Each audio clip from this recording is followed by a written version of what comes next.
should you stream to multiple destinations at the same time?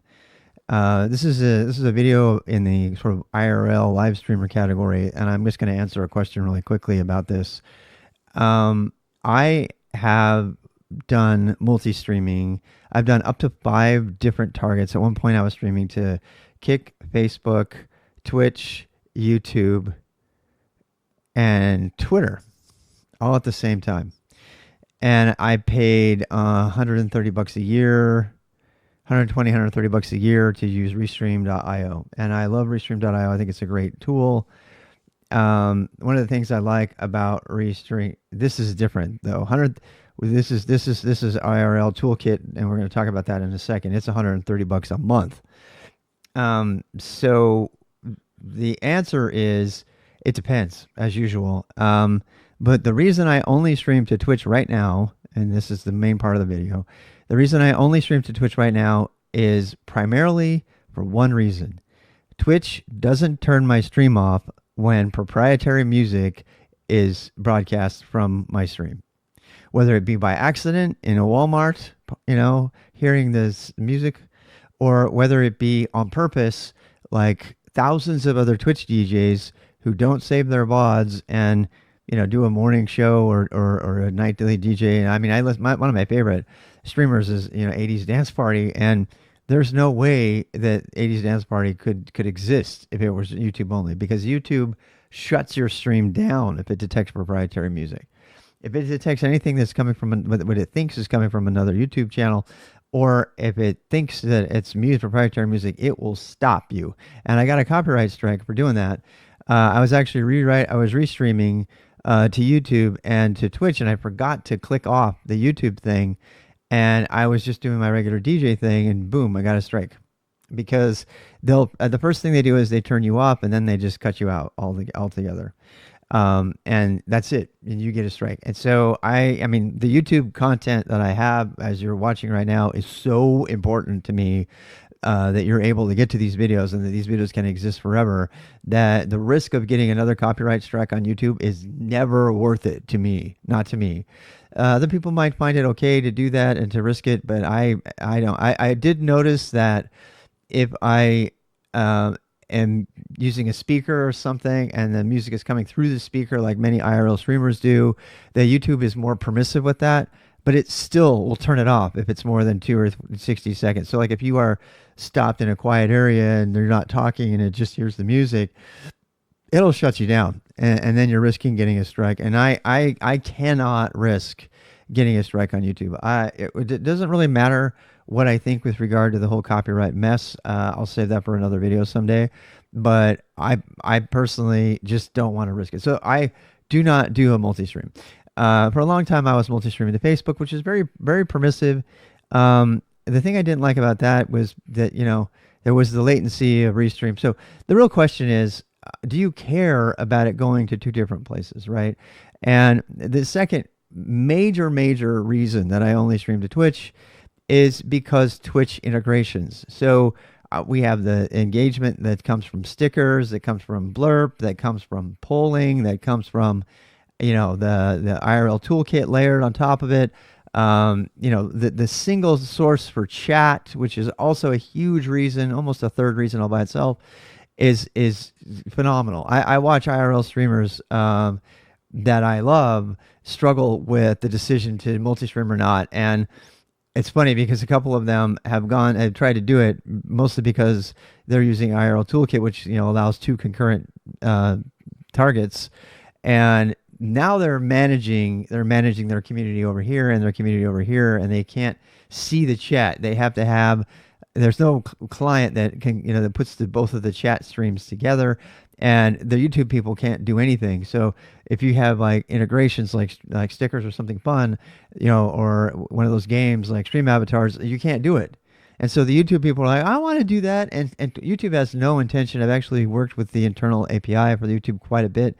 It's absolutely disastrously bad. Especially the chat API. It's a polling API. You can't. It's not a streaming. It doesn't stream the chat messages. You have to poll to get the latest messages. It's absolutely horrible.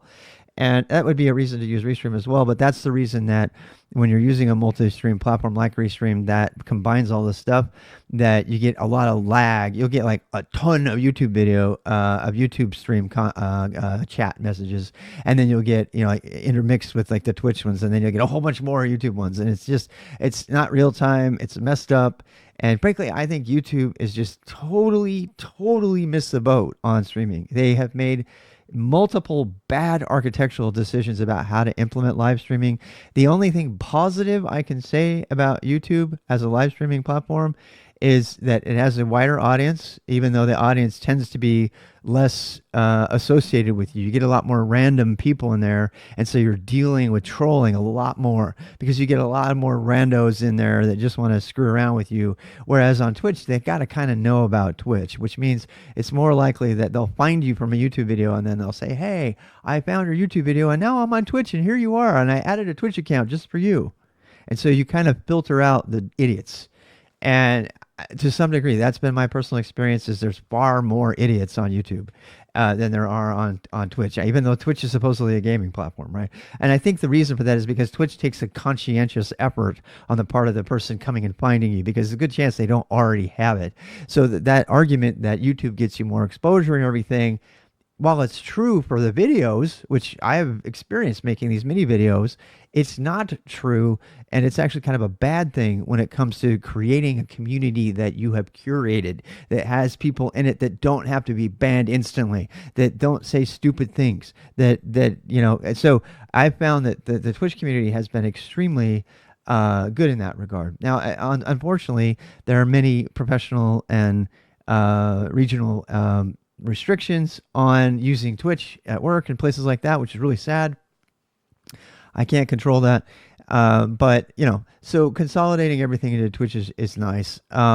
Twitch is also one of the main platforms that's been at the forefront. I mean, Twitch is really the first main live streaming service, period. I mean, they're the original one. The IRL streaming community kind of was born on it. There are people who have more views, and I mean, the other positive thing about YouTube is there's more money involved with YouTube. I've watched, there's a guy who streams from Japan, and I've seen people pay for his $600 camera in one stream. They just seriously, they're just like dumping, $10 donations on him, like over 40 minutes.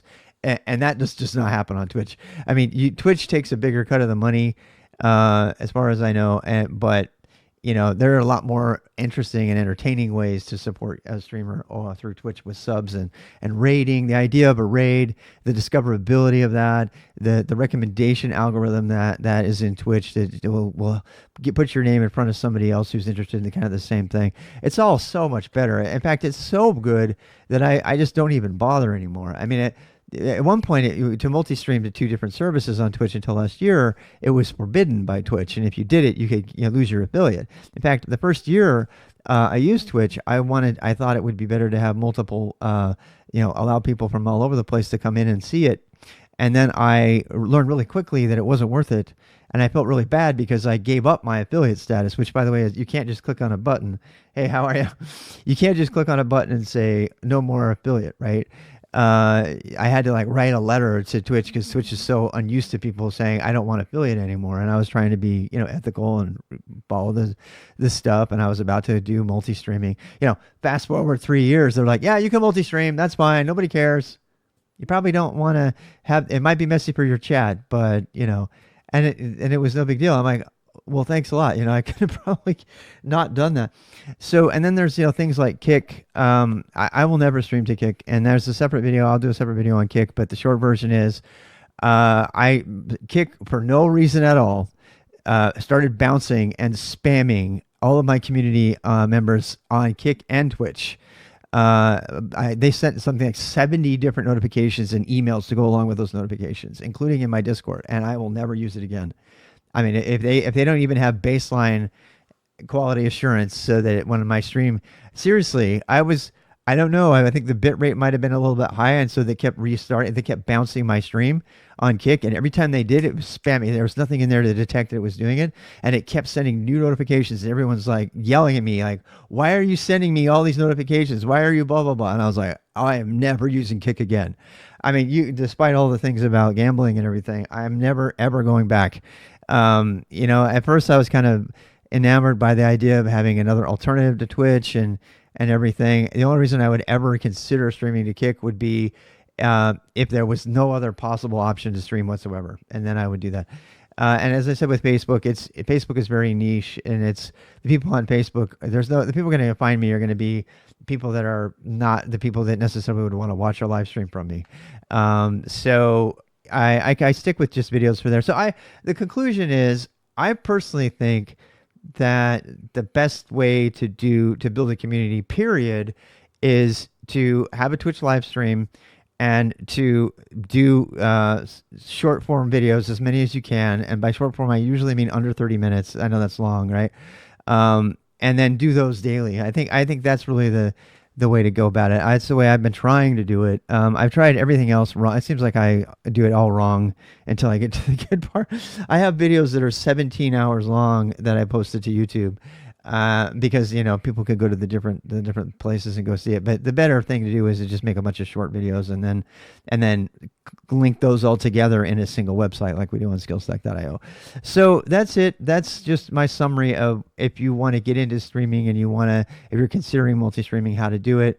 I will do another video about what I'm thinking about doing when I hit the road, and how to host, how to do IRL streaming, period. I'm going to be doing several videos on that as well, so I can give you my flavor of that. People are asking me all the time how I'm doing it, and it's just going to be more questions there. So stay tuned for videos about that.